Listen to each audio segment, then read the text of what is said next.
Curious, as we're looking at the difference between primary and lower elementary, we've talked about the child, but what about kind of the day-to-day? Like, what does it look like day to day in terms of the academic piece? I know there's cosmic education, but also what are they experiencing different in the lower elementary than primary?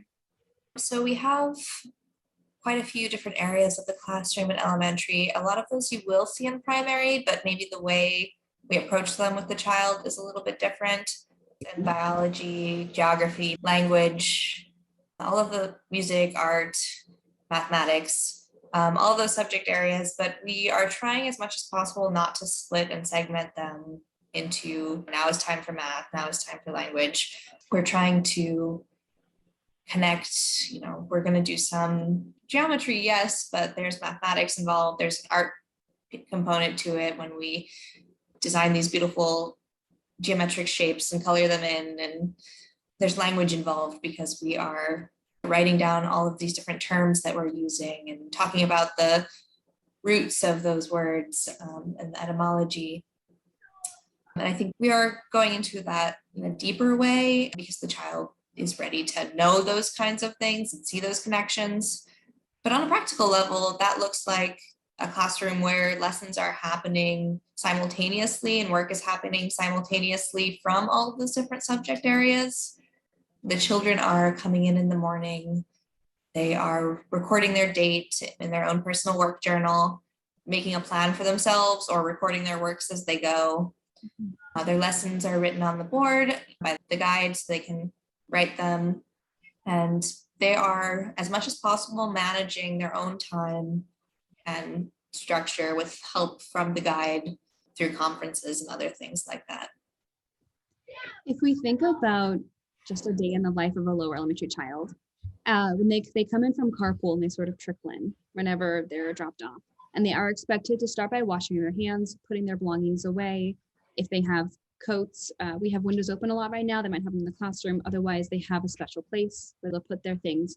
And by the time we've gotten a few months in, we hope that children remember those things, right? Those steps of sort of care of self without needing reminders from their peers or their guides.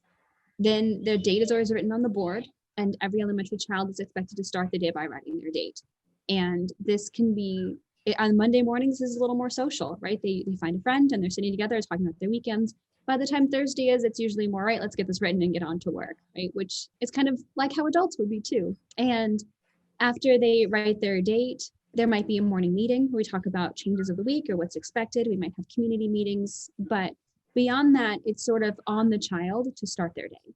And this takes time. This is not something that every child is able to come in and start right away with, right? But eventually, our hope is that a child has an idea, oh, this is a lesson I had yesterday or last week, and I'm going to practice it again. And who's going to practice it with me? Oh, this person's available. Let's do this together. As they are working through their own choices, there are also lessons that are given in groups. And so that might be right on the board for them first thing, right? This is going to be your first time today. It might be, oh, I see you're in a break, right? So you've just finished some follow-up work and you haven't gotten your next thing out yet. So it's a great time for me to grab you and show you something new. It might be a child coming up to you and saying, I don't really know what to do right now. Can you help me? Or you might notice they're kind of wandering and they're not quite sure where to go. And so then we pull them into the next thing or help them redirect themselves onto something else. And in the mornings, this is 3 hours. So there's a full 3-hour time period, and that gives plenty of space and time for a child to settle into something, come out of it, have a snack, talk a little bit, go into something else, maybe come out of it, right, and go back into something else. It's supposed to be a long enough cycle to make several choices. Then we have lunch, and we have recess, and then in the afternoons, we have another almost 3-hour work period. There might be read aloud or some storytelling that happens, and then there also might be some specials. I wanted to speak just briefly on that idea. You mentioned, Rainey, that the child doesn't come in immediately knowing how to manage their own day. And if they've been through primary, they might have a little bit of a head start on that independent work. But I think the really fantastic thing that we have in Montessori Elementary specifically is we have that 3-year cycle. And so they have the same guide, they have the same routines and expectations over those whole 3 years. And so The child who becomes a little bit lost in their first year is an amazing leader, showing the ropes to the new first years by that third year of their cycles. And then that's reinforced again in upper elementary. I think Anna had mentioned earlier something about time as well, right? Kind of keeping track of their own time. And that is part of our work records as well. So the children learn to read time on an analog clock. And then in their work records, the ideal that they eventually get to, hopefully by the time they're 8 or 9, is that they're able to write down the time and when they start something on a pretty regular basis. And then they can look back at their work record and say, oh, wow, I really did one thing all morning. That took all of my attention. Or I did 5 things this morning, and this is how long it took me to do this first thing. And then I had snack, and it's all written down with time. So later they can go back to it and reflect on that. And with a guide too, right? We can have that in a conference. We can look at those times together and say, well, how did this go? Was it enough time? Was it too much time? Help them start to develop some time management skills, which is built on a lot more as they get older. We do a little bit in lower L and more builds on that. I think it's such an important thing for children to develop the skill of time management. I mean, you go through the first 18 years of your life with someone choosing every activity for you and telling you how long to do it for.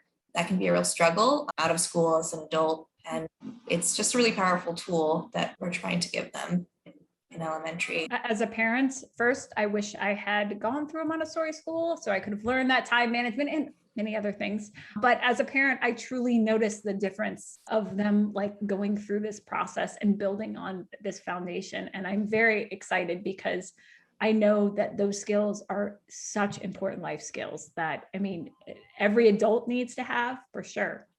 So I appreciate you bringing that up.